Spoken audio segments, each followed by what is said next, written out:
Hey everybody, it's Tripl-L, and hey, just coming in to talk about the recent chapters of Black Clover, starting with Black Clover chapter 198.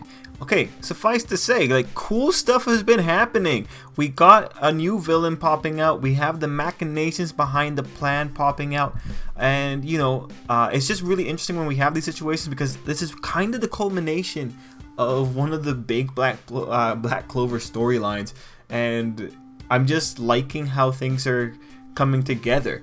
I'm also liking the stuff that's been revealed about Yuno and all that kind of stuff. So I'm trying to think about how to go about this and how to start this. I guess I'll start first with the arrival of the new enemy, the demon. First off, I really like the demon's design. I think it's slick. I think it's creepy. He looks like a little bit of a baby face. I really like the look. I think it's cool. I like the interactions he's having, or like the observations he has about Astas. I'm into it. I'm really into it. I like the process that he showed off in the recent chapter of receiving a 5-leafed grimoire. I like the creation of the Dark Elf. I like how the author has included the idea of Dark Elves into the story. Overall, this guy's arrival to the story isn't weird to me, and if anything, he's a nice info dump. He's a nice point of exposition, and I really enjoy that for this new villain. I do think he's going to be throttled pretty quickly, but I still appreciate it. Now, as you know, in regards to whether or not he is unwelcome or he is an ass-pull, whatever fans usually like to call these kind of things, no, I think it was pretty obvious that there was some kind of other force behind this whole thing. I think it was pretty obvious that someone was pulling the strings. I think from the moment that you saw that people were being reincarnated into the current world, when you saw the parallels, you could either say that there was someone behind the scenes or that fate was actually totally in play here. And just finding out that it was a demon that just did the classic thing of filling the humans with lies, just telling them things, provoking their greed, I think that made sense. And so seeing that made sense, and it kind of adds more to Lich and his whole thing. Like, we know that Lich himself has been kind of not too involved, and he's been kind of neutral, honestly, when you look at it. I mean, like, he gave Asta one of the swords back. You know, when you kept all that in mind, it just seemed to me like there was more going on here. So I don't think anyone should be saying that this is an ass pull, when realistically, given the things that we had seen in the story up to this point, it kind of made sense that there was someone pulling the strings.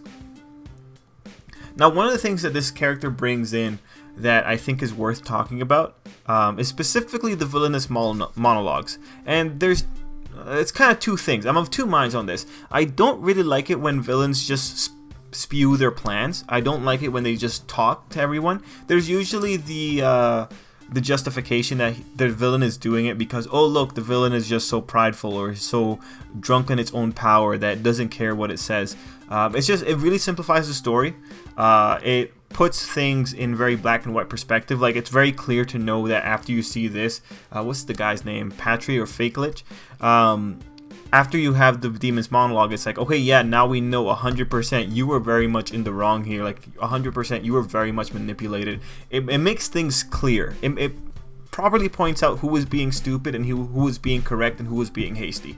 Like, it feels good to be able to know that and to be able to put like a solid stop on that storyline or like those line of thoughts. But it also kind of it simplifies the story. That said, Black Clover is a simple story. And so getting this clear line in the sand is more worthwhile than it is annoying. Although if Black Clover had more complex story beats in general, I think it would have been fine to not have the demon be so verbose. But given that this is like a giant thing that we need to get sorted, I'm okay with this happening. And just being able to fault it as the demon being too cocky. Now, other things that have really come up with the demon, as I mentioned a little bit in the beginning, is Asta's nature with his demon, and also Yuno.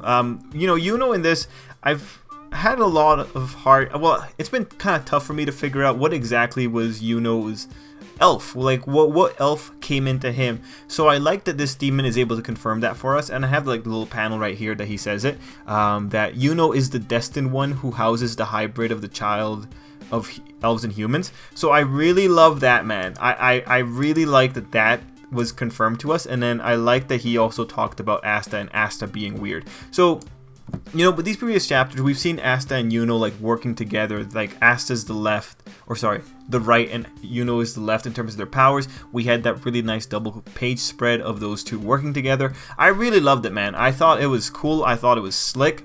And so with this thing, with this demon coming up with a distinction for Yuno and giving a distinction to Asta, it's kind of putting them on the same page of these two are special. They have their unique qualities, but they have those accolades so that they can match each other. I do like that kind of symmetry between the two characters, because up to this point, Asta was the one who was special. In terms of, there's a few people with 4-leaf clovers running around, but there's only one of Asta. So, you know, throughout the story, Asta's been getting those accolades. Yuno became a spirit user, and then now he has this distinction of being able to use the elves. So I like that the author was finally able to match Yuno and Asta's accolades within the story, or their titles. Now with this, I do have some questions still popping up. Showing us that Yuno is a destined one. I want to know what exactly the destined one refers to. Does that imply some kind of family line? Is Yuno descended from that initial child? Is Yuno descended from anyone around that? After all, Yuno had a magic stone. I'm very curious. Like, I want to know more. Like, when I see this thing though, I do feel, and like when I see Yuno and Asta working together and their symmetry, I do feel like maybe Yuno may have been Asta's twin. I feel like Yuno and Asta might be twins. I feel like maybe Yuno absorbed all of Asta's magical capacity when they were in the womb. I think that's why they ended up at that doorstop together. That's kind of what I'm feeling, but I'll make a video about that in the future just to kind of flesh that thought out. Anyway, Yuno being the vessel for the child of the elves and the humans, so pretty much Lich's son, or being the body of Lich's son, kinda. I do find that interesting, and it kind of explains why Yuno was able to break the curse so easily on himself. If it was a child that Yuno got possessed by, that child doesn't probably have enough hate in him to like really develop a kind of ego. So that was really cool. I'm really into that, although I do kind of want to see, I want to see more. Now with the way that the demon spoke about it, it really does seem like Yuno is a vessel, but there's still weird things, you know. Like just now I just thought, what if Yuno and Asta got sent from the past into the future? And that would be pretty weird, but I like where the author's going. I think the Yuno Asta origins are some of the most interesting things here, because we don't get enough information about it, and I want to see more. So I'll leave that there. You guys can take what you want from my ideas. Give me your ideas. What do you think about Yuno and Asta's origins? Where do you think they came from? Like, what are you kind of thinking going to be in their future? Or do you know any other special things going on in there? As to other things in the chapters, well, it's been combat chapters, which is nice, because it's easier to talk about combat chapters, because you could just pretty much say you know, it was cool choreography. But yeah, the things I've really appreciated have been the creation of a 5-leaf clover and the introduction of this villain. Now, I don't really think I have anything else I really want to say other than just enjoying this. So guys, let me know what you thought down below. And till next time, I hope you have an absolutely great day.